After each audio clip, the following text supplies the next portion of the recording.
The rooftop bar overlooked a city that glittered like broken glass. Ryan Blake swirled his whiskey, the ice clinking against crystal as his friends laughed around him. The night air tasted of expensive cologne and unearned confidence. "Come on, Ryan." Eric leaned forward, eyes glinting with mischief. "You need to bring someone to the reunion who'll make a statement." "Another supermodel?" Jake snorted. "That's boring now." Ryan's smile was practiced, empty. Success had given him everything except a reason to care. "Remember Sophia Reed?" Eric's grin widened. "The weird art girl who never talked to anyone?" Jake nearly choked on his drink. Oh God, she was so awkward. Always hiding behind that sketchbook. "I heard she's coming to the reunion," Eric said, watching Ryan carefully. "Imagine if you brought her." The look on everyone's faces. Ryan felt something stir beneath his carefully constructed indifference. A memory of a quiet girl in the back row, sketching while others laughed. "That's cruel, even for us," he said, but his voice lacked conviction. "It's just a joke," Eric pressed. "One night. Show everyone how far you've come. Bring the class nobody." The whiskey burned going down. Ryan found himself nodding, unsure why the idea hooked into him like a dare he couldn't refuse. "Fine, I'll ask her." The table erupted in cheers, but Ryan barely heard them. He was already pulling out his phone, typing her name into the search bar. The woman staring back at him from the screen stole his breath. Sophia Reed wasn't awkward anymore. She stood before a massive canvas, paint-smudged hands raised like a conductor, her smile radiant and unapologetic. The caption read, "Sold another piece today. Grateful for this journey." Ryan's finger hovered over the message button. What am I doing? But he was already typing. "Hey Sophia, it's Ryan Blake from high school. I know this is random, but would you want to grab coffee? Catch up?" He hit send before he could think better of it. The reply came in seconds. "Ryan Blake. Wow, coffee sounds great. Tomorrow at 2? Ryan stared at the screen, a strange hollowness spreading through his chest. The Artisan Cafe. Set the phone down, ignoring his friend's celebration. Something felt different about this. Wrong, maybe? Or right in a way he didn't understand yet. Sophia Reed wasn't the girl he remembered, and somehow that terrified him. The Artisan Cafe smelled of roasted coffee and cinnamon. Ryan arrived 10 minutes early, a habit from business meetings. He chose a corner table, adjusting his cufflinks twice. When Sophia walked in, the room seemed to tilt. She wore a simple black dress and leather jacket, her dark hair falling in waves around her shoulders. But it was her eyes that stopped him. Clear, direct, holding none of the shyness he remembered. She moved through the space like she owned it. "Ryan," she slid into the seat across from him, no hesitation. "You look exactly the same." "You don't," he said before he could stop himself. Her smile was knowing. That was kind of the point. A server approached, and Sophia ordered an espresso without glancing at the menu. Ryan suddenly felt like he was the one being evaluated. So she leaned back, studying him. "Why did you really reach out?" "I told you. Catch up. It's been years, Ryan." Her voice was patient, almost amused. "We weren't friends in high school. We barely spoke." "Try again." The directness threw him. He'd expected the nervous girl who couldn't meet anyone's eyes. "The reunion," he admitted. "It's coming up. I thought it might be nice to go together." Sophia took a slow sip of her espresso, her expression unreadable. "You want to take me to the reunion?" "Yes." "Why?" The question hung between them, sharp as a blade. "Because I want to," he said, and realized with a jolt that somewhere between last night and this moment it had become true. Sophia set down her cup. "My friends warned me about this, you know? They said if Ryan Blake ever contacts you, it's either a joke or a bet." Hate flooded Ryan's face. "Sophia, which is it?" He could lie. He was good at lying, but those eyes wouldn't let him. "It started as a joke," he said quietly. "My friends, they dared me. I was supposed to shock everyone by bringing the girl who—" He couldn't finish. The girl who, what? Was awkward, ugly, invisible? Each word landed like a punch. I'm sorry. For what? For accepting a dare to humiliate me? Or for being honest about it? Both. Neither. I don't know. He ran a hand through his hair. I looked at your profile, saw what you've become, and I got curious. That's the truth. Sophia studied him for a long moment.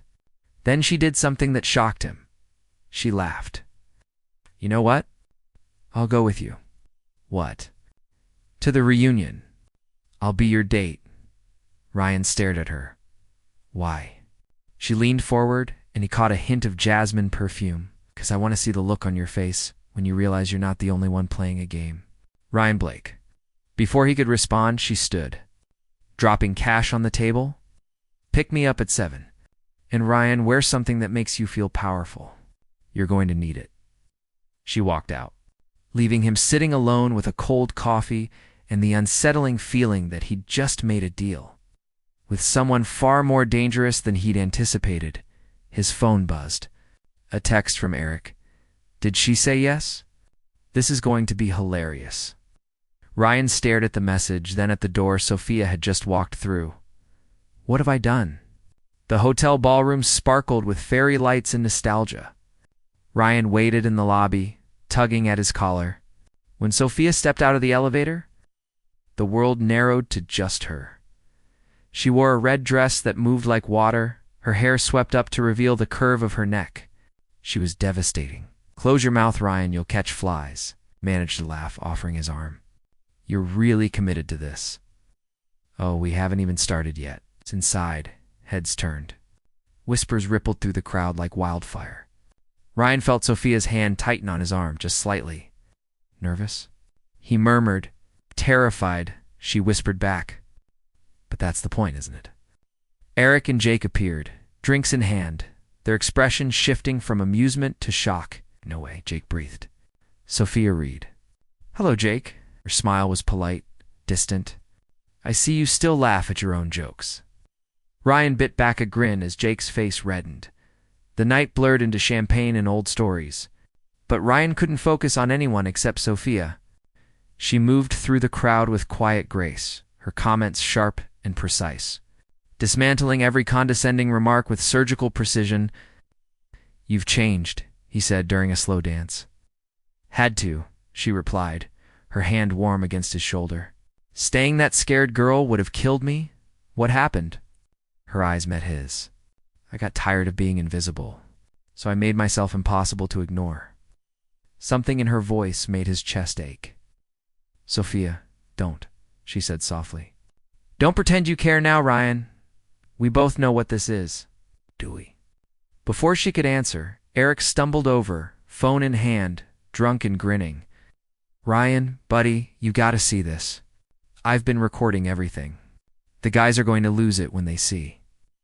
Ice flooded Ryan's veins. What? The bet man?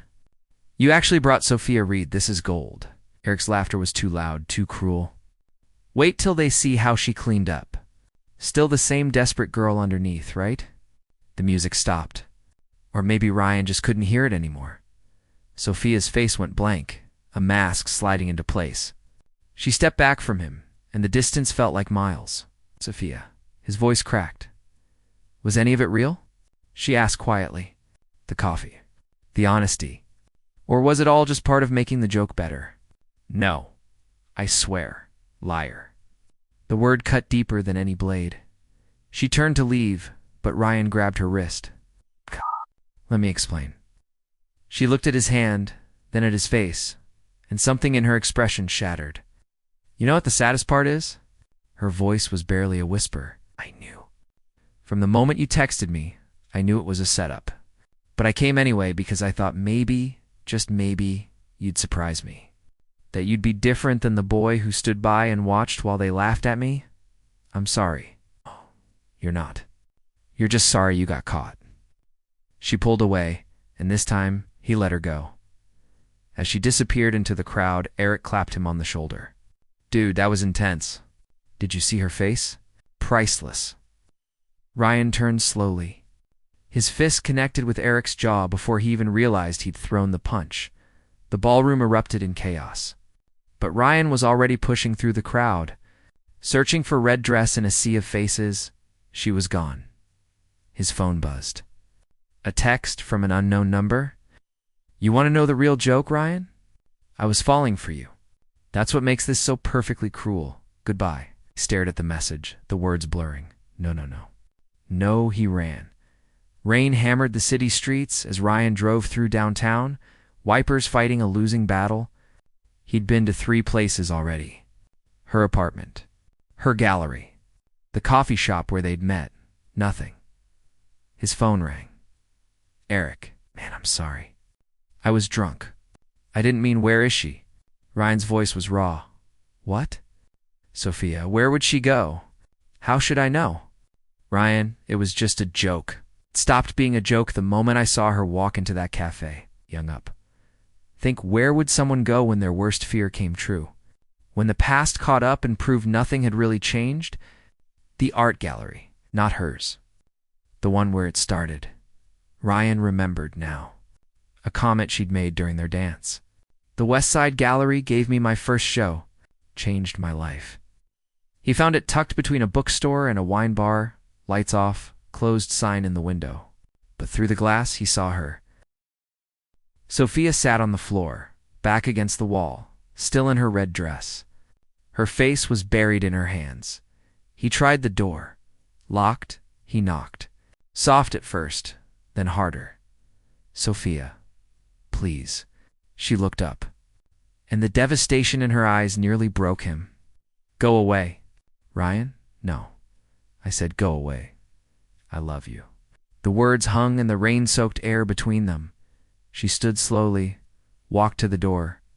Even through the glass, he could see the tears on her face. You don't get to say that. But it's true. I didn't mean for this to happen. I didn't mean to fall for you. But somewhere between that coffee and tonight, you became the only real thing in my life. Stop. I can't. Sophia, I've spent 10 years building this perfect life, and it's all fake. The penthouse, the cars, the friends who dare me to hurt people for entertainment. It's all a lie. But you, his voice cracked. You're real, and I destroyed it. She pressed her palm against the glass. He matched it with his own, separated by inches and everything he'd done wrong. You broke me tonight, she whispered. I spent years building myself back up after high school. Years learning to be brave, to take up space, to believe I deserved to be seen. And in one night, you reminded me of every horrible thing I used to believe about myself. I know. Do you? Do you really know what it's like to be the punchline? To walk into a room and see people's eyes slide past you like your furniture? No, but I know what it's like to be so scared of being alone that you surround yourself with people who don't actually know you. I know what it's like to wake up every morning and put on armor and pretend you're not dying inside. Out! We're both so broken. Maybe that's why this makes sense. It doesn't make sense. Ryan, it's a disaster. The best things usually are. She almost smiled. Almost? I can't forgive you, not asking you to. I'm asking for a chance to earn it. Why should I give you that? Because you're still standing here. Because you haven't walked away yet. Because somewhere under all this pain, you feel it too. The silence stretched between them, fragile as spider silk. Finally, she unlocked the door. Ryan stepped inside. Rain dripping onto the polished floor. They stood facing each other, the space between them charged with everything unsaid. If I do this, Sophia said quietly, if I give you this chance, you need to understand something. I'm not the same girl from high school, but I'm also not as strong as I pretend to be. If you hurt me again, it won't just break me. It'll destroy me. I won't. You can't promise that, no? But I can promise I'll spend every day trying not to. She reached up, touching his face with paint-stained fingers. I'm terrified of you, Ryan Blake. I'm terrified of you too. Yeah, good. Fear means it matters. She kissed him, and it tasted like rain and second chances and everything they'd both been too scared to want. When they finally broke apart, she rested her forehead against his. I need you to do something for me. Anything. I need you to walk away from them. Eric, Jake, all of it. That life, those people. They're poison, and if you keep them, they'll poison us. Ryan thought of his penthouse, his business connections, the carefully curated network he'd spent a decade building. Eric wasn't just a friend. He was Ryan's biggest investor, his business partner. Walking away meant losing everything. He looked at Sophia. At the vulnerability in her eyes, the hope she was trying so hard to hide. Okay, he said. Just like that? Just like that. Ryan, I'm serious. This means your business. Your entire social circle, I know. But what's the point of having everything if I lose the only thing that makes me feel alive? She pulled him closer, and for the first time in his life, Ryan Blake chose something real over something easy. But neither of them saw the shadow moving past the window, or the phone camera capturing everything through the glass. 3 months later, Ryan's world had crumbled beautifully. He'd walked away from Eric's investment firm, sold the penthouse, moved into a modest apartment in Sophia's neighborhood. His old friends called once, twice, then stopped. The silence was a relief. He stood in Sophia's gallery now, watching her arrange paintings for her new exhibition. The space hummed with creative energy, so different from the sterile boardrooms he'd spent years inhabiting. "You're staring again?" she said without turning around. "Can't help it," she smiled. And he felt it like sunlight. His phone buzzed. An unknown number. He almost ignored it, but something made him answer. Ryan Blake. "Speaking," says Detective Sarah Chen. "I'm calling about an ongoing investigation. We need to ask you some questions about your former business partner, Eric Morrison." The warmth drained from the room. 2 hours later, Ryan sat in a police station, learning that Eric's investment firm had been running an elaborate fraud scheme. Money laundering, embezzlement, forgery. The works. "Your name appears on several documents," Detective Chen said. "We need to establish whether you were involved or merely a victim." "I left the company 3 months ago. Convenient timing." "It wasn't about timing. It was about—" He stopped, suddenly understanding. The way Eric had pushed so hard about the reunion, the constant recording. The phone in the window that night at the gallery was setting me up. Detective Chen raised an eyebrow. "Explain." "Eric knew I was going to leave. He'd been stealing from the firm for months, maybe years. If I walked away clean, I'd eventually notice the discrepancies. But if he could make me look like the bad guy, frame me as the one who fled, that's a serious accusation. I can prove it. I have copies of everything. Backups he didn't know about. He did. Buried in a storage unit, months of documents he'd kept out of habit, never thinking he'd need them." Detective Chen leaned forward. "If you testify, provide evidence, you'd be helping us build a case. But it would also destroy your reputation. The media will paint you as either a criminal or a snitch. Your business connections will evaporate. You'll never work in real estate again." Ryan thought of Sophia, of the life they were building. Small, honest, real. What happens if I don't cooperate? Eric walks, and probably takes you down with him. He closed his eyes. Later, he found Sophia in her apartment, painting by candlelight. She took one look at his face and set down her brush. "What happened?" He told her everything. The investigation, the choice, what he'd lose either way. When he finished, she was quiet for a long time. "What are you going to do?" she finally asked. "I'm going to testify. Give them everything. It's the right thing to do. You'll lose everything." "Not everything." He pulled her close. "The things that matter, I'm keeping." "I'm scared." "Me too. What if they come after you? After us? Then we face it together." She pulled back, looking up at him with those clear, devastating eyes. "You're sure?" "I've never been more sure of anything." She kissed him, fierce and desperate, like she was trying to memorize the moment. 6 months later, Morrison was sentenced to 15 years. Ryan's testimony had been the key. The trial had been brutal. The media attention, worse.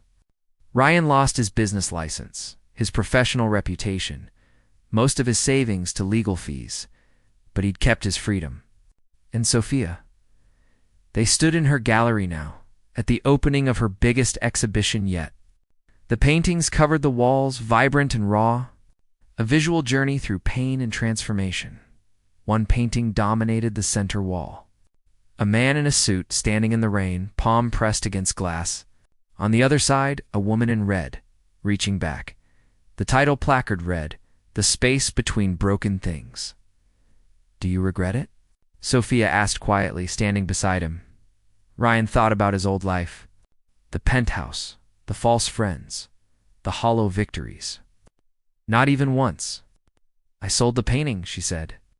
"The collector offered triple what I was asking. It's your best work, it's us." He turned to her. Seeing paint under her fingernails, exhaustion around her eyes, the fierce pride in her expression. "Marry me," he said. She blinked. "What?" "Marry me. I know I have nothing. No money, no career, nothing but a criminal record and a talent for making terrible decisions. But I love you, and I want to spend the rest of my life watching you create beautiful things." Tears gathered in her eyes. "You're an idiot. Is that a yes?" "It's a yes, you beautiful disaster of a human being." He kissed her.